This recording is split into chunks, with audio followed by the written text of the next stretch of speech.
Hey guys, so before I go down the rabbit hole and try to figure out how or why those colors from last week almost got encapsulated inside the Creative Inspirations blue as lines, it's like the colors didn't blend, they just created lines within squares of Creative Inspirations. I have to figure out now what's causing that. So I will next. But right now, I just wanted to do a similar test. I wrote down how I poured my colors from last time, and I'm gonna pour everything the same. Now, these paints are mixed with Floetrol and water, probably 1 part paint, well, I know, 1 part paint, 2 parts Floetrol, and then depending on the color, probably like a 1/4 part water. I just tried to get them all to the same consistency. Again, I'm using Liquitex White, Artist Loft Cerulean Blue, Amsterdam Teal, and Creative Inspirations Phthalo Blue. So I'm excited to see if those same kind of things, if the Creative Inspirations creates those same kind of things with using Floetrol too, or if it's just some thing that happened with water. I don't know, maybe it was just a fluke thing altogether. These things never cease to amaze me. Just when I think I have it figured out, I do what I think is just a normal straight pour, and I got a completely different result than what I was anticipating.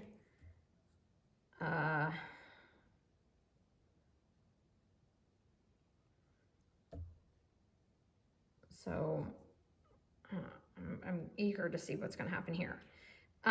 So I also want to compare how these paints turn out.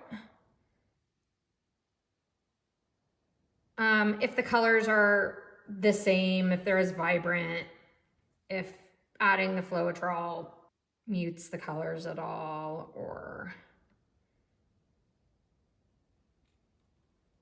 because here I only used 0.3 ounces of paint per color,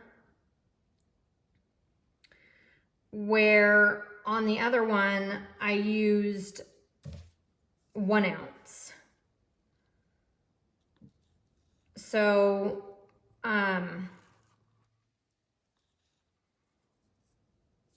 obviously Floetrol is a lot less expensive than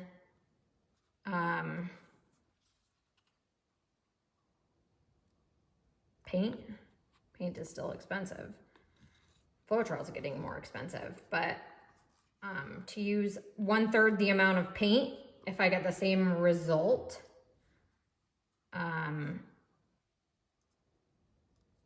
color-wise, then why not just keep using Floetrol, right?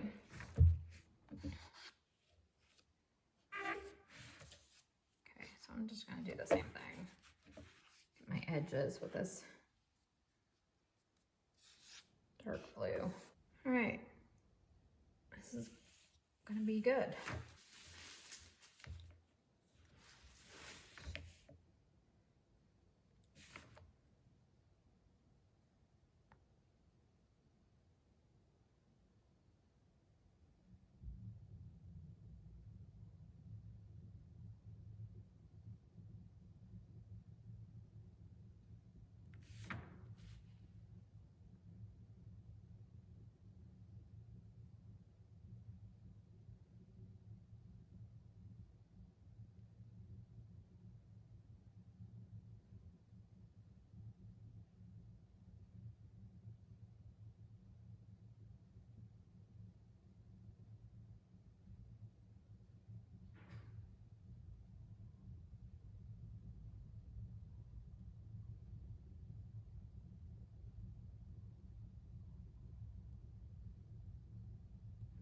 there are cells in there. The creative inspiration's blue now is creating cells, so it's gonna be interesting what's gonna happen on this.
All right, so we've already got lots of cells. So we can definitely confirm.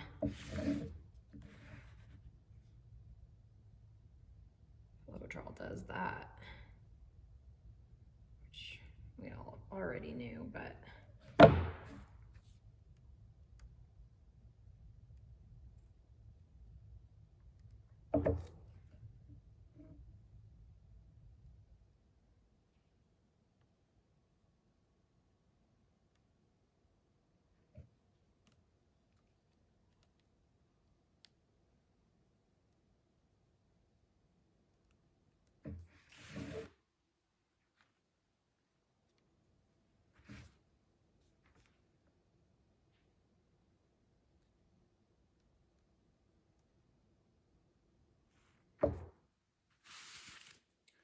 again, I kind of like these like wavy patterns on the side.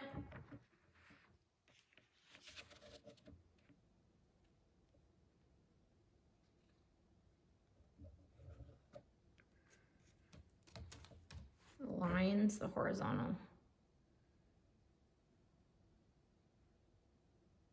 lines. So let's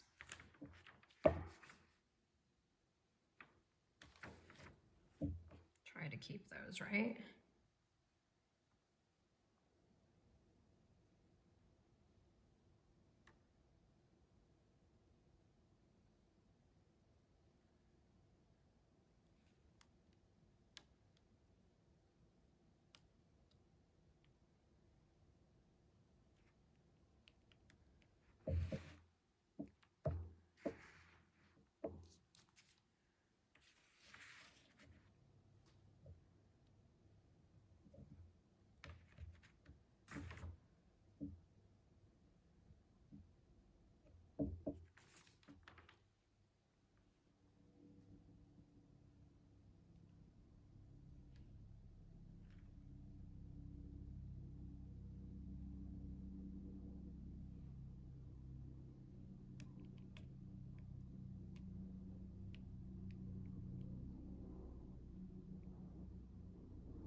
So the reason I did that, you guys, is I'm like seeing this pattern coming through, this dark blue, the same as I did last time. It's not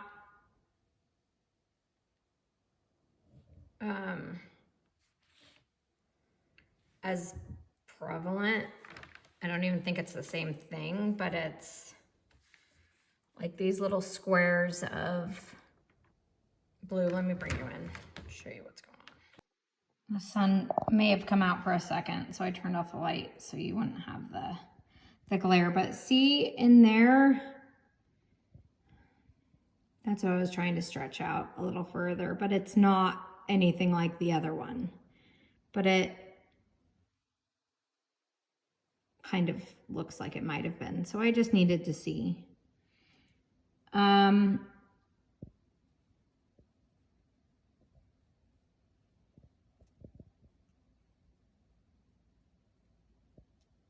curious to compare these. Obviously, the cells in this one make this one very different.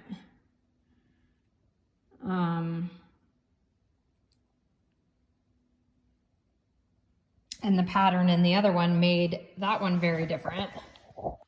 So, yeah,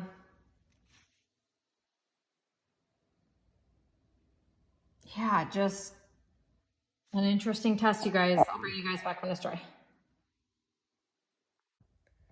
Hey guys, here this one is dry.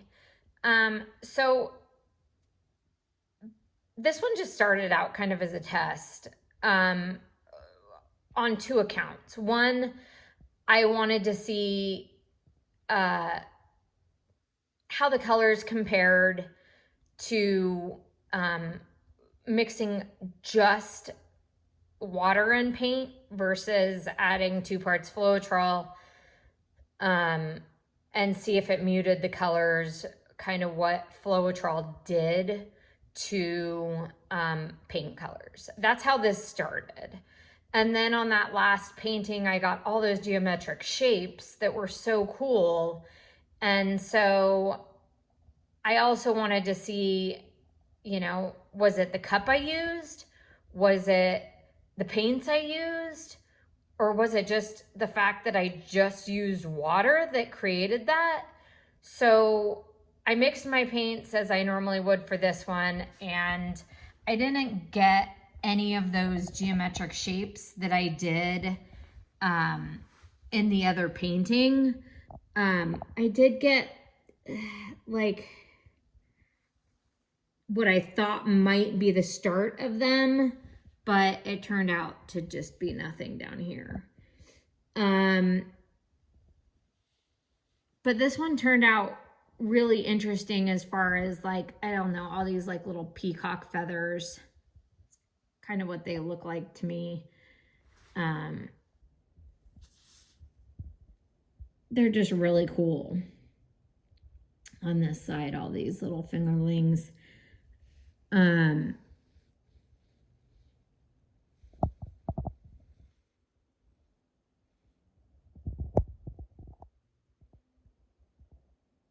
Yeah, so this just was really kind of a control test of how I have been doing my paintings, to see if it was these colors that created those geometric shapes or whatnot. So comparing the two, having these two side by side, they're small canvases. This one with Floetrol didn't have any air bubbles, where the other one, like I showed last week, it has a ton of air bubbles. So I'm going to redo this on a larger canvas, trying to get these same like geometric shapes that just randomly showed up on this canvas. Just so cool. And then down in here, I mean, just the detail in every square is just so incredibly cool. So I'm going to redo that. But based on these two side by side, I would say there is absolutely no difference in color. You guys, I look at color for my job and have for 21 years. So if there's anyone that could probably compare color and notice a 1% shift, I think I'm a good candidate to tell you guys. I would say the colors, you know, the teal's a little different, but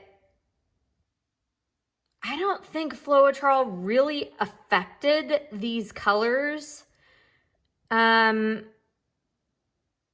much. I mean, if anything, I'm looking at these right now in the sun, and if anything, I would almost say the Floetrol made the teal look better.